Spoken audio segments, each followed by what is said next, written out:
Hey guys, welcome to PH institute. तो कैसे हैं आप सब लोग? उम्मीद करता हूँ अच्छे होंगे। तो ज़्यादा टाइम वेस्ट ना करते हुए चलते हैं आज के हमारे टॉपिक की तरफ। तो फ्रेंड्स, आज का जो हमारा टॉपिक है वो है ब्रिक्स के इंपॉर्टेंट क्वेश्चंस जो हैं।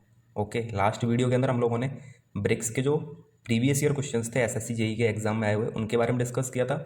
और इस वाले वीडियो में हम लोग ब्रिक्स के इंपॉर्टेंट क्वेश्चंस के बारे में डिस्कस करेंगे, जो कि SSC JE, Rajasthan JE, DMRC, DSSB JE या फिर इनके अलावा कोई भी जेई लेवल का एग्ज़ाम हो वो हम लोग क्लियर कर सकते हैं इजीली, अगर हम लोगों को इन क्वेश्चंस के आंसर पता है तो। ओके, आज हम लोग थोड़ा स्पीड से चलने वाले हैं क्योंकि आप लोग इंजीनियर हो और इंजीनियर्स के लिए स्पीड सबसे ज़्यादा ज़रूरी है, चाहे वो पबजी में हो, लाइफ में हो या फिर पढ़ाई में हो। ओके, तो चलिए डिस्कस करते हैं, देखते हैं आज का हमारा पहला क्वेश्चन कौन सा है। तो दोस्तों, पहला क्वेश्चन जो है उसके अंदर पूछा हुआ है, a first class brick when immerse in cold water for 24 hours should not absorb water more than. Friends, first class brick का कितना होना चाहिए वाटर एब्जॉर्बेशन? यहाँ पे कौन सी ब्रेक के बारे में पूछा है? फर्स्ट क्लास के बारे में। तो कितना होना चाहिए? देखते ही ट्रिक होना चाहिए, नॉट मोर देन 20%, 20% से ज़्यादा नहीं होना चाहिए। लास्ट वीडियोज़ के अंदर हम लोगों ने क्लियरली इस चीज़ को देख रखा है। नेक्स्ट हम लोग देखते हैं question number second. Question number second हम लोगों से पूछा हुआ है, crushing strength of a first class brick should not be less than. First class brick की जो क्रसिंग स्ट्रेंथ है वो किससे कम नहीं होनी चाहिए? ये तो गुड बिल्डिंग ब्रिक्स के लिए होती है 3.5, 10.5 न्यूटन पर एम स्क्वायर। ऑप्शन सी यहाँ पे करेक्ट ऑप्शन होगा। अगर हम इन सारी स्ट्रेंथ को देखें तो 10.5 न्यूटन पर एम स्क्वायर वो किसके लिए होती है? फर्स्ट क्लास ब्रिक के लिए। 7.0 जो है वो किसके लिए होती है? सेकंड क्लास ब्रिक के लिए। और जो 3.5 न्यूटन पर एम स्क्वायर है वो किसके लिए होती है? एक गुड बिल्डिंग ब्रिक के लिए। ओके, गुड बिल्डिंग ब्रिक जो हम कंस्ट्रक्शन में यूज़ लेते हैं उसके लिए। नेक्स्ट हम लोग देते हैं friends question number third. Third question हम लोगों से पूछा हुआ है, the main function of alumina in brick earth is. Brick earth के अंदर एल्यूमिना का मेन फंक्शन क्या है? तो एल्यूमिना जो है दोस्तों वो यूज़ में आता है प्लास्टिसिटी को इम्प्रूव करने के लिए। Okay, so alumina is used in brick earth to improve the plasticity of brick. So option is the correct option of question number third. Okay, next हम लोग देते हैं question number fourth. Question number fourth के अंदर पूछा हुआ है, percentage of alumina in good brick earth.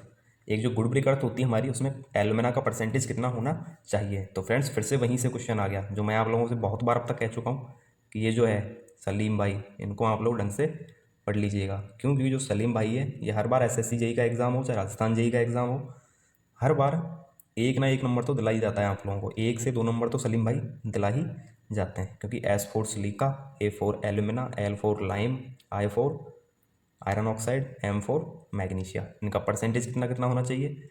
Silica होना चाहिए 60 to 70%, एल्यूमिना का होना चाहिए 20 to 30, लाइम हम लोग ले लेते हैं 1 to 6, यहाँ पे हम लोग आयरन ऑक्साइड को ले लेते हैं 1 to 3% और मैग्नीशिया लेते हैं 0.1%। ओके, या फिर बहुत ही कम अमाउंट में मैग्नीशिया को लिया जाता है। तो एल्यूमिना कितना लेते हैं हम लोग? 20 to 30%। So option B is the correct option and Salim is also a important name for your exams. Okay, next we are going to discuss question number 5।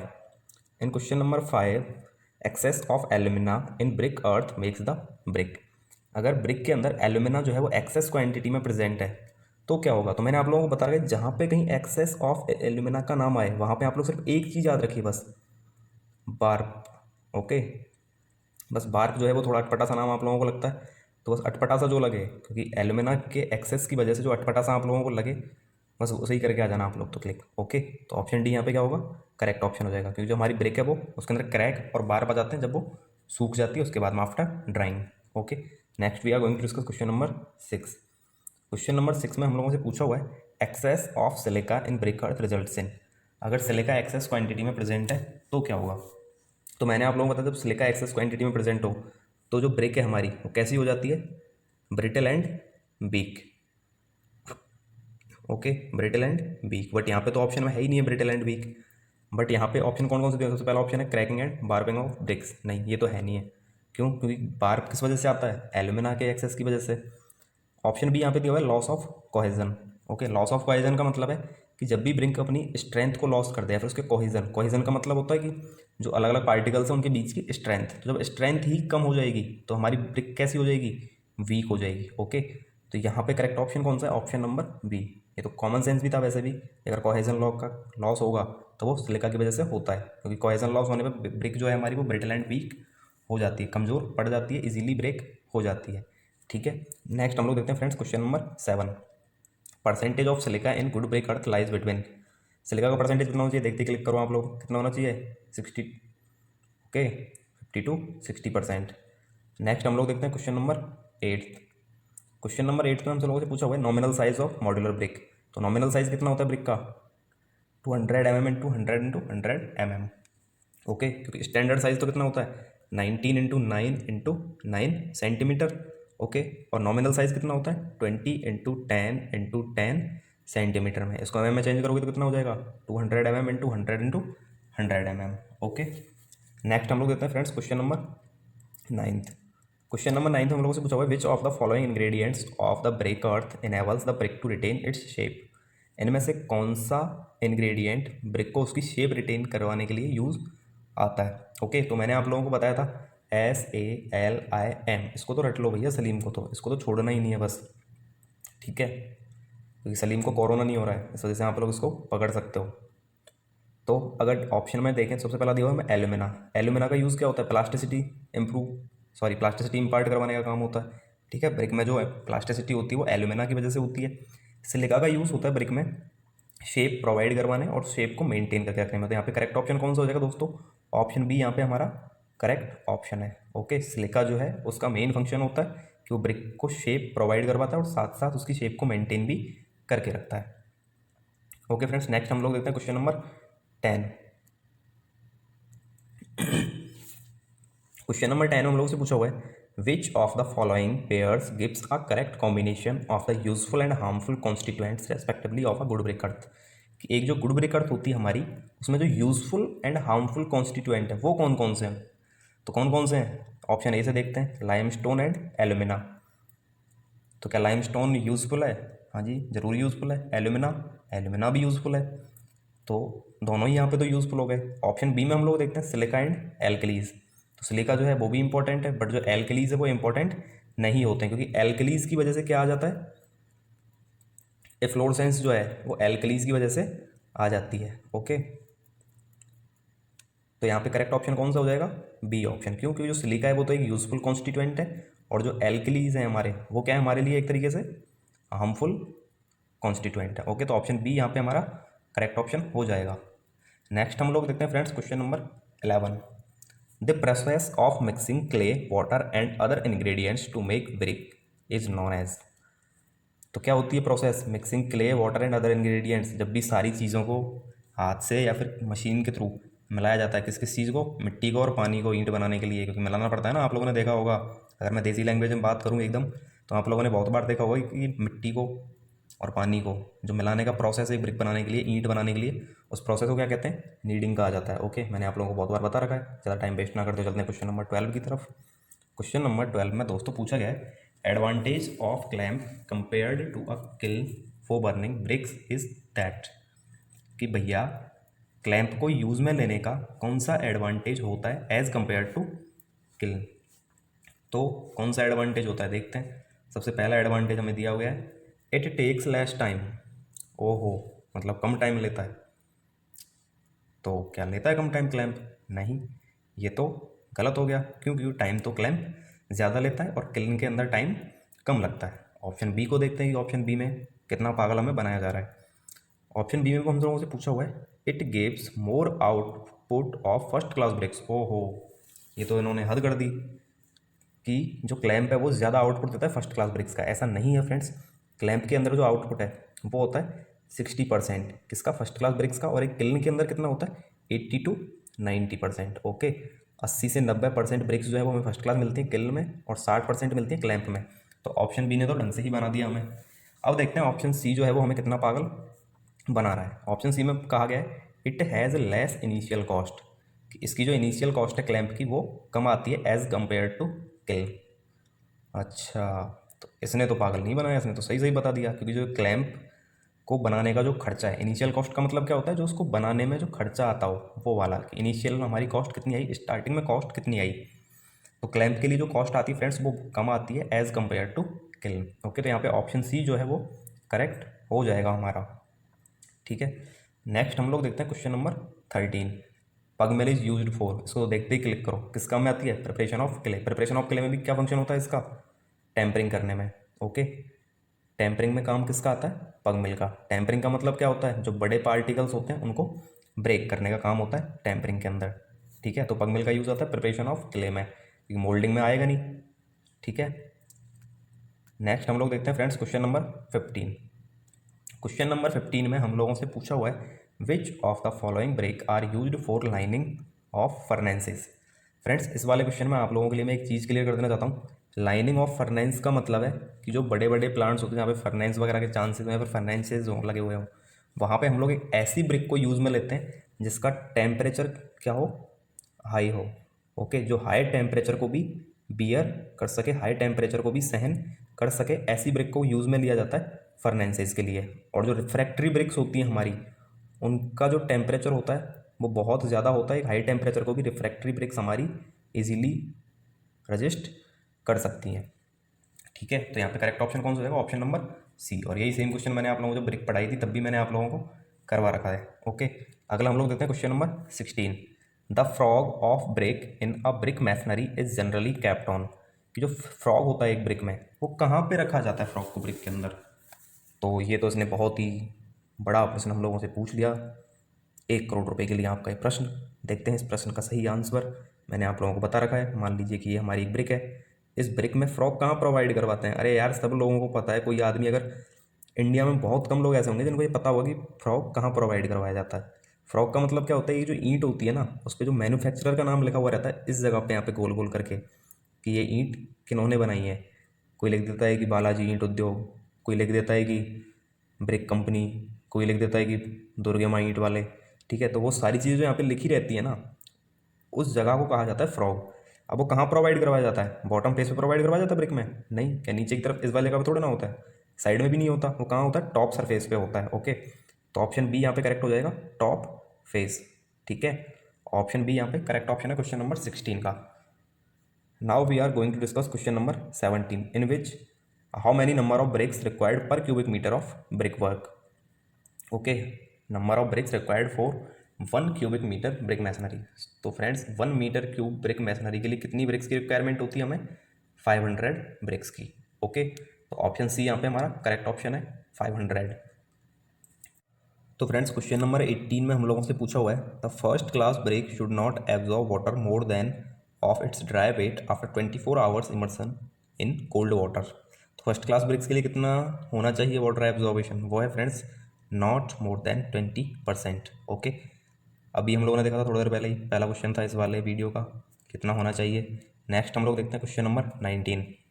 Question number 19 में फ्रेंड्स हम लोगों से पूछा हुआ है 19वें क्वेश्चन में the first class brick should have a minimum crushing strength of. First class brick की मिनिमम क्रशिंग स्ट्रेंथ कितनी होनी चाहिए? तो उसके बारे में भी अभी हम लोगों ने देखा था, कितना होना चाहिए? 10.5 न्यूटन पर mm²। ओके, करेक्ट ऑप्शन कौन सा होगा? Option number B. यहाँ पे बाकी ऑप्शन को भी देख लेते हैं। 7 mm ये किसकी होती है? सेकेंड क्लास की होती है। ओके, और ये होती है किसकी? फर्स्ट क्लास के लिए। ओके, नेक्स्ट हम लोग देखते हैं question number 20। The percentage of alumina in good brick clay should very from. कितना होना चाहिए एलुमिना का? ऑप्शन ए यहाँ पे करेक्ट ऑप्शन है। ठीक है, 20 to 30%। ये भी हम लोगों ने बहुत बार देख रखा है। नेक्स्ट हम लोग देख सकते हैं which of the following impart colour to bricks. कि जो ब्रिक का कलर होता है वो किस वजह से होता है? तो भैया फिर से यहाँ पे सलीम जी आ गए। ठीक है, फिर से सलीम जी आए। सलीम जी ने कहा भैया मैं तुम्हारा पीछा नहीं छोड़ने वाला बस, क्योंकि मैं आप लोगों को हर एग्ज़ाम में 1 से 2 नंबर दिलवाता हूँ, तो मैं पीछा तो नहीं छोड़ने वाला। ठीक है, तो कौन सा ऑप्शन करेक्ट होगा? कौन सा इंग्रेडिएंट कलर इम्पार्ट करने के लिए यूज़ में आता है? वो है आयरन ऑक्साइड। कि जो ब्रिक का रेड कलर होता है वो आयरन ऑक्साइड की वजह से ही होता है। अगर आयरन ऑक्साइड नहीं होता तो जो ब्रिक है हमारी वो ब्लैक कलर की हमें मिलती है। ठीक है, नेक्स्ट हम लोग देखते हैं question number 22। Excess of alumina in the clay. अगर एल्यूमिना ज़्यादा अमाउंट में प्रेजेंट है क्ले में तो क्या होगा? तो वही होगा जो मंजूर खुदा होगा। और खुदा को क्या मंजूर है? खुदा को मंजूर है वार्प। ओके, तो करेक्ट ऑप्शन कौन सा हो जाएगा हमारा? यहाँ पे मैं 2 चीज़ों को ही हाईलाइट कर रहा हूँ बस, एल्यूमिना और वार्प। आप लोगों के लिए इंपॉर्टेंट है, स्क्रीनशॉट ले सकते हो। क्यों? क्योंकि जहाँ पे एक्सेस ऑफ एल्यूमिना है वहाँ पे ड्रैग एंड वार्प होगा। ठीक है, तो वार्प से आप लोग याद रख सकते हैं। ऑप्शन बी यहाँ पे करेक्ट ऑप्शन है। ओके, है नहीं है? है ना? चलिए तो फिर देखते हैं question number 23। Excess of silica in the clay. Okay, कि जब क्ले के अंदर सिलिका का एक्सेस है तो क्या होगा, सिलिका ज़्यादा अमाउंट में। अरे भैया अगर सिलिका ज़्यादा अमाउंट में है तो हमारी जो ब्रिक है वो कैसी हो जाएगी, ब्रिटल और वीक हो जाएगी, कमज़ोर पड़ जाएगी। ठीक है, उसके अंदर वो वाली ताकत नहीं रहेगी जिसकी वजह से वो हमें स्ट्रेंथ अच्छी दे सके। ठीक है, तो क्वेश्चन नंबर 23 का करेक्ट ऑप्शन कौन सा है, ऑप्शन नंबर ए। ये क्वेश्चन 2-3 बार जेई के एसएससी जेई के एग्ज़ाम में आ रखा है, इतना सिंपल क्वेश्चन है उसके बाद भी। ठीक है, नेक्स्ट हम लोग देखते हैं क्वेश्चन नंबर 24। क्वेश्चन नंबर 24 में हम लोगों से फ्रेंड्स पूछा हुआ है, which of the following constituent when present in excess quantity in clay cause the brick to melt and distort during burning. यहाँ पे फिर से सलीम जी आ गए। सलीम जी कहते हैं मैं पीछा नहीं छोड़ूंगा। भैया आप कुछ भी कर लो, क्योंकि मैं आप लोगों को 1 से 2 मार्क्स दिलवाता हूँ तो पीछा तो नहीं छोड़ने वाला, क्योंकि 100 में से 1-2 मेरे होते हैं तो मुझे तो पढ़ ही पढ़ लो, और ये 100% होते हैं इनके। तो सलीम जी क्या कहते हैं कि भैया silica, alumina, lime, iron oxide और मैग्नीशिया, ये 5 क्या होते हैं, ब्रिक के इंग्रेडिएंट्स होते हैं, कॉन्स्टिट्यूएंट्स होते हैं। अब इनमें से किसके एक्सेस की वजह से, या फिर इनमें से कौन सा कॉन्स्टिट्यूएंट अगर ज़्यादा अमाउंट में प्रेजेंट है तो ब्रिक हमारी मेल्ट हो जाएगी। ठीक है, तो सलीम, सलीम के अंदर जो ये एल आ रहा है, ठीक है, इस एल का मतलब क्या होता है, लाइम। और जब लाइम एक्सेस क्वांटिटी में प्रेजेंट है तो क्या होगा, ब्रिक जो है हमारी वो बट्टे में जाती क्या होगा, मेल्ट हो जाएगी और डिस्टॉर्ट हो जाएगी। ठीक है, तो ब्रिक है वो डिस्टॉर्ट ना हो, मेल्ट ना हो, पिघले नहीं, इसके लिए लाइम को एक पर्टिकुलर अमाउंट में रखा जाता है ब्रिक अर्थ के अंदर। ओके, तो चलिए नेक्स्ट हम लोग डिस्कस करते हैं, थोड़ा सा और स्पीड बढ़ा लेते हैं अब। अगला हम लोग देखते हैं question number 25। The alkaline salt present in the clay, sorry the alkaline salt present in the brick absorb moisture from the air which on drawing. Okay, जो एल्कलाइन सॉल्ट है जो ब्रिक के अंदर प्रेजेंट है, अगर वो मॉइस्चर एब्जॉर्ब कर लेता है तो क्या होता है। ठीक है, इस क्वेश्चन का मतलब छोड़ो, सिर्फ इतना सा देखो, इसके अंदर एल्कलाइन सॉल्ट का जो प्रेजेंस है उसकी वजह से क्या होगा। अरे एल्कलाइन सॉल्ट अगर प्रेजेंट्स है तो क्या होगा, वो सॉल्ट जो है वो नमक की तरह ब्रिक के ऊपर आके और एक लेयर क्रिएट कर लेता है, बना लेता है, वहाँ पे वाइट कलर की लेयर एक बन जाती है, और उस वाइट कलर की लेयर को वजह से क्या होता है, एफ्लोरेसेंस कहते हैं उसे। तो कौन सा ऑप्शन करेक्ट सही होगा यहाँ पे, पहला ऑप्शन क्या दिया हमें, leaves porous and make the brick porous. ओहो, मतलब इतना तगड़ा काम हो गया आजकल सॉल्ट का कि वो एक ब्रिक को पोरस बना दे, नहीं ऐसा नहीं है। ऑप्शन बी क्या दिया हुआ है, leaves high powder deposit on the brick. हाँ ये सही लग रहा है। ठीक है, तो यही सही ऑप्शन है कि एल्कलाइन सॉल्ट्स के प्रेजेंस की वजह से क्या होता है, ब्रिक के ऊपर पाउडर फॉर्म में डिपॉजिट हो जाता है। ओके, जिसे एफ्लोरेसेंस भी कहते हैं। ओके, नेक्स्ट हम लोग देखते हैं question number 26। The size of mould for brick should be specified size of the brick, कि जो ब्रिक के लिए मोल्ड हम लोग यूज़ में लेते हैं उसका साइज़ कितना होना चाहिए, तो क्या वो इक्वल टू होना चाहिए ब्रिक के, जैसे मान लिया कि ये हमारी एक ब्रिक है। ओके, तो इसके लिए जो मोल्ड हम लोग यूज़ में लेंगे, मोल्डिंग हमें करनी होती है, गीली मिट्टी जो होती है उसकी हमें मोल्डिंग करनी पड़ती है, तो मोल्डिंग के लिए जो मोल्ड काम में लेते हैं, जो सांचा काम में लेते हैं हम लोग, उसकी साइज़ कितनी होनी चाहिए। तो ये तो कॉमन सेंस का भी क्वेश्चन है, कितनी होनी चाहिए, थोड़ी सी बड़ी ही होनी चाहिए जिसकी वजह से ब्रिक का साइज़ सही आ सके, क्योंकि ब्रिक जो है वो थोड़ी सी एक्सपेंड भी हो जाती है कई बार। ओके, तो इस वजह से कैसा लिया जाता है साइज़ उसका, लार्जर। ओके, ब्रिक के मोल्ड का साइज़ हमेशा बड़ा लिया जाता है ब्रिक के एक्चुअल साइज़ से। एक्चुअल साइज़ कितना होता है स्टैंडर्ड साइज़ ब्रिक का, 19 × 9 × 9 centimetre. Okay, next we are going to discuss question number 27। Efflorescence is caused if, efflorescence किस वजह से आता है, तो मैं तब से आप लोगों को बताया जा रहा हूँ कि एफ्लोरेसेंस किस वजह से आता है। पहला तो होता है किस वजह से आता है, एल्कलाइन सॉल्ट्स के प्रेजेंस की वजह से। दूसरा ऑप्शन यहाँ पे दिया हुआ था, clay used for making bricks contain pyrite, अगर पायराइट है ब्रिक क्ले के अंदर तो भी एफ्लोरेसेंस आ जाता है। ओके, ऑप्शन सी भी यहाँ पे दिया हुआ है, the water used for pugging the clay contain gypsum, अगर पगिंग के लिए वाटर यूज़ में ले रहे हैं और उसके अंदर जिप्सम का कंटेंट है, तो जिप्सम के कंटेंट होने की वजह से चाहे वो कितने ही अमाउंट में हो, जिप्सम जो है वो ब्रिक की सरफेस पर आ ही जाता है, तो जिप्सम के कंटेंट की वजह से भी एफ्लोरेसेंस आता है। तो करेक्ट ऑप्शन कौन सा होगा यहाँ पे, option D.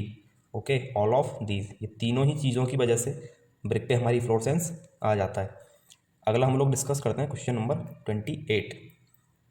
Okay, the good brick clay for making brick is, एक अच्छी ब्रिक क्ले कौन सी होती है, तो कौन सी होती है इनमें से, सबसे पहली हमें दे रखी है अनवेदर्ड क्ले। अनवेदर्ड क्ले का मतलब है जो बिल्कुल सूखी हुई मिट्टी हो। तो भैया जब हमको उसको वापस से ही गीला करना है तो हम सूखी क्यों लेंगे, हम थोड़ी ऐसी ले लेंगे ना जो पहले से ही थोड़ी गीली हो। तो वो कौन सी है, ऑप्शन बी में वो रखी हुई है, वेदर्ड क्ले। वेदर्ड क्ले का मतलब इसके अंदर मॉइस्चर कंटेंट प्रेजेंट हो। ओके, तो उससे क्या होता है, सबसे पहली चीज़ तो कि वाटर का यूज़ कम होता है ब्रिक के मैन्युफैक्चरिंग में, और इसके अलावा जो वेदर्ड क्ले होती हैं, ओके, उनसे जो प्लास्टिसिटी आती है ब्रिक की वो भी अच्छी आती है। ओके, तो यहाँ पे करेक्ट ऑप्शन कौन सा होगा, option number B, weathered clay. Next हम लोग देखते हैं क्वेश्चन नंबर 29। क्वेश्चन नंबर 29 में फ्रेंड्स हम लोगों से पूछा गया है the process of mixing clay water and other ingredients to make brick. Okay, जल्दीबाजी में पढ़ लो इसे, क्या ऑप्शन करेक्ट होगा इसका, ऑप्शन नंबर सी, नीडिंग कहते हैं। मैंने आप लोगों को बताया था कि ब्रिक बनाने के लिए जो मिट्टी होती है उसे, वाटर को और बाकी सारी चीज़ों को जो मिक्स करने का प्रोसेस होता है उसे कहते हैं नीडिंग। ओके, क्वेश्चन नंबर 30 की तरफ चलते हैं। The brick after moulding should be dried in. Moulding के बाद ब्रिक को कहाँ पे ड्राई किया जाता है, ओपन एयर में। हाँ, कर लेते हैं कुछ ईंट के भट्टे वाले जिनको सिर्फ पैसे कमाने होते हैं। ओके, जिनको स्ट्रेंथ ना दे करके और सिर्फ चकमा देना होता है या फिर सिर्फ चूना लगाना होता है, वो ओपन एयर में कर लेते हैं, वैसे ही खुले में। हाँ, जिनको कोई मतलब नहीं है, बस बिकनी चाहिए हमारी ईंट। Option B, sun for 3 to 8 days। ये वाला काम वो लोग करते हैं जिनको ईंटें भी बेचनी है और जिनको स्ट्रेंथ भी देनी है, लेकिन कुछ दिनों तक, कि जब तक भैया हमारा चाय पानी का खर्च चल जाए हमारे भट्टे से, तब तक हम बनाते रहें, उसके बाद हम लोग छोड़ देंगे इस काम को, क्योंकि बहुत रिस्की काम है। ठीक है, ऑप्शन सी यहाँ पे देखते हैं, air for 3 to 8 days but not sun. और ये वाला काम वो लोग करते हैं जिनको परमानेंटली ब्रिक मैन्युफैक्चरिंग का काम करना होता है। क्यों, क्योंकि यही सही मेथड होता है ब्रिक की ड्राइंग के लिए, ईंटों को सुखाने के लिए, कि उनको एयर की प्रेजेंस में 3 से 8 दिनों तक, 3 to 8 days रखा जाए, बट नॉट सन, कि सनलाइट में उनको ना रखा जाए। ओके, तो ऑप्शन सी यहाँ पे हमारा करेक्ट ऑप्शन होगा क्वेश्चन नंबर 30 का। अगला हम लोग देखते हैं question number 31। Friends, question number 31 में हम लोगों से पूछा गया था indentation marks makes left on brick during the process of moulding are known as. कि जो इंडेंसेशन का जो मार्क छोड़ दिया जाता है ब्रिक के ऊपर, उसे क्या कहते हैं, अरे क्या कहते हैं उसे, हमने बहुत बार पढ़ रखा है, क्या होता है वो, फ्रॉग होता है बस, जो कि टॉप सरफेस पे होता है। किस यूज़ में आता है, कि ब्रिक और मोटार के बीच में जो स्ट्रेंथ है या फिर जो बॉन्डिंग है वो एक अच्छी आ सके हमारी, इसलिए, और साथ साथ जो मैन्युफैक्चरर हैं वो भी अपना नाम लिख सकें उस पर, इसलिए फ्रॉग को रखा जाता है। ओके, नाम के लिए वैसे नहीं रखा जाता पर्टिकुलर, लेकिन ये मत समझ लेना कि मैन्युफैक्चरर के नाम के लिए रखा जाता है, नहीं, वो तो नाम उस पर ज़बरदस्ती लिख देते हैं अपना थोड़ा एडवर्टाइजमेंट के लिए। अदरवाइज जो मेन पर्पज़ होता है फ्रॉग प्रोवाइड करवाने का, वो होता है कि ब्रिक और मोटार इन दोनों के बीच में बॉन्डिंग अच्छी बन सके, इसलिए। ओके, अगला हम लोग देखते हैं question number 32। The frog of a brick is normally made on it's. Frog कहाँ प्रोवाइड करवाया जाता है, टॉप फेस पे प्रोवाइड करवाया जाता है, क्वेश्चन को देखते ही क्लिक होना चाहिए। नेक्स्ट हम लोग देखते हैं question number 33। The average out turn of first class bricks in clamp burning. मैंने थोड़ी देर पहले ही आप लोगों को बताया था कि क्लैंप बर्निंग के अंदर कितना होता है average outcome first class BRICS का, वो होता है फ्रेंड्स 60%। ओके, थोड़ी देर पहले मैंने आप लोगों को बताया था इसी वीडियो में। ओके, नेक्स्ट हम लोग देखते हैं क्वेश्चन नंबर 34। क्वेश्चन नंबर 30 पर पूछा हुआ average outcome first class brick in kiln burning. Kiln के अंदर कितना होता है, तो वो भी मैंने बताया था आप लोगों को 80 to 90%, 80 से 90% तक होता है। अगला हम लोग देखते हैं question number 35। The burning of bricks in kiln is completed within. Okay, कितने दिन में कंप्लीट होती है, वो जो वीडियो है हमारी वो सिर्फ आधे घंटे में कंप्लीट हो जाती है, लेकिन वहाँ पे इस वाले क्वेश्चन का आंसर आप लोगों को मिल जाएगा कि 24 आवर्स तक ब्रिक्स की बर्निंग करवाई जाती है। ओके, कहाँ पे, किल्न के अंदर। ठीक है, तो किल्न मतलब 24 घंटे। ठीक है, नेक्स्ट हम लोग देखते हैं क्वेश्चन नंबर 36। अरे 36 पता नहीं कहाँ गया, बोलिए। ओके, चलिए 37 देख लेते हैं। The brick should be burned at a temperature of. Friends, बहुत इंपॉर्टेंट क्वेश्चन है 37, याद रख लेना हमेशा। ब्रिक्स के लिए कितना होना चाहिए बर्निंग टेम्परेचर, 1000 डिग्री सेल्सियस से 1200 degree Celsius. Okay, 1000 degree Celsius to 1200 degree Celsius, ये होता है ब्रिक के लिए बर्निंग टेम्परेचर। कि ईंट को जब इतने डिग्री टेम्परेचर पर जलाया जाएगा तो एक अच्छी क्वालिटी की ब्रिक हमें मिल पाएगी। ठीक है, जब उसे इतने हाई टेम्परेचर पे बर्न किया जाएगा, और जब वीडियो के पार्ट सेकंड को देखा जाएगा ब्रिक के को, तो वहाँ इसका आप लोगों को आंसर मिल जाएगा। ओके, तो आप लोग एक बार जो सेकंड वीडियो है ब्रिक मैन्युफैक्चरिंग का, उसे जाके देख सकते हैं थ्योरी क्लास का, वहाँ इसका आंसर बड़े बड़े अक्षरों में लिखा हुआ आपको दिख जाएगा। ठीक है, अगला हम लोग देखते हैं question number 38। The type of BRICS suitable for panel walls of multi storage building. कि जो पैनल वॉल्स होती हैं, पैनल वॉल्स का है या फिर डिवाइड वॉल्स का है या फिर पार्टीशन वॉल्स का है, ठीक है, उनके लिए कौन सी ब्रिक्स सुटेबल होती है मल्टी स्टोरेज बिल्डिंग में। तो आप लोगों ने अगर कभी कभी बिल्डिंग कंस्ट्रक्शन देखा हो, कोई भी अगर मान लो कोई फ्लैट वगैरह कंस्ट्रक्शन का वर्क चल रहा है, कोई हाई राइज बिल्डिंग बन रही है 15 से 20 मंजिल की, तो वहाँ आप लोगों ने देखा होगा कि वहाँ पे ब्रिक्स का जो कलर होता है वो हमें सीमेंट जैसा लगता है। तो लोग क्या कहते हैं यार, जो सिविल इंजीनियर नहीं होते उन लोगों की मैं बात कर रहा हूँ, कि वो क्या कहते हैं यार सीमेंट वाली ब्रिक है। बट एक्चुअल में सिविल इंजीनियर्स को पता होता है कि ब्रिक जो है वो सीमेंट वाली ना होकर के या तो हॉलो ब्रिक्स होंगी या फिर परफोरेटेड ब्रिक्स होंगी। हॉलो ब्रिक्स किस तरह की दिखती है हमें, कुछ इस तरह की होती हैं, एक बड़ी सी होती है जो हमारी स्टैंडर्ड साइज होती है उससे थोड़ी बड़ी सी होती है, जैसे ब्लॉक होता है एक, उस पर यहाँ पे ऐसे करके बीच बीच में यहाँ पे होल बने रहते हैं। ठीक है, ऐसे चार उस पे बने रहते हैं। इनका यूज़ क्या होता है होलो ब्रिक्स का, होलो ब्रिक्स की वजह से जो टेम्परेचर है बिल्डिंग का वो इतना ज़्यादा नहीं हो पाता। ओके, और जो परफोरेटेड ब्रिक्स हैं, परफोरेटेड ब्रिक्स भी पार्टीशन वॉल के लिए यूज़ में आती हैं। तो यहाँ पे दोनों ऑप्शन करेक्ट है, तो कौन सा ऑप्शन सही होगा, ऑप्शन सी, आइदर ए और बी, दोनों में से कोई सी भी ब्रिक यूज़ में ले ली जाती है मल्टी स्टोरेज बिल्डिंग में पार्टीशन वॉल के लिए। गला ही बैठ गया यार। Okay, the compressive strength of second class BRICS should not be less then, जो कंप्रेसिव स्ट्रेंथ है सेकंड क्लास ब्रिक्स की वो कितनी होनी चाहिए। तो दोस्तों मैंने बहुत बार बता दिया आप लोगों को कि 7.5 न्यूटन पर mm स्क्वायर होनी चाहिए, इससे कम नहीं होनी चाहिए। 7 ले लेते हैं या फिर 7.5 ले लेते हैं। ओके, तो फ्रेंड्स आज का हमारा ये लास्ट क्वेश्चन था इस वाले वीडियो का। अगर आप लोगों को वीडियो अच्छा लगा हो तो प्लीज़ लाइक मत करना। ओके, अगर अच्छा लगे तो डिसलाइक कर देना, और अगर बुरा लगा हो तो लाइक कर देना। ठीक है, आज सिस्टम उल्टा करना है। ठीक है दोस्तों, तो जय हिंद जय भारत। धन्यवाद आप लोगों का पीएच इंस्टीट्यूट के साथ बने रहने के लिए। घर पे रहिए, सुरक्षित रहिए और चैनल को सब्सक्राइब जरूर कर देना। Okay, thank you class.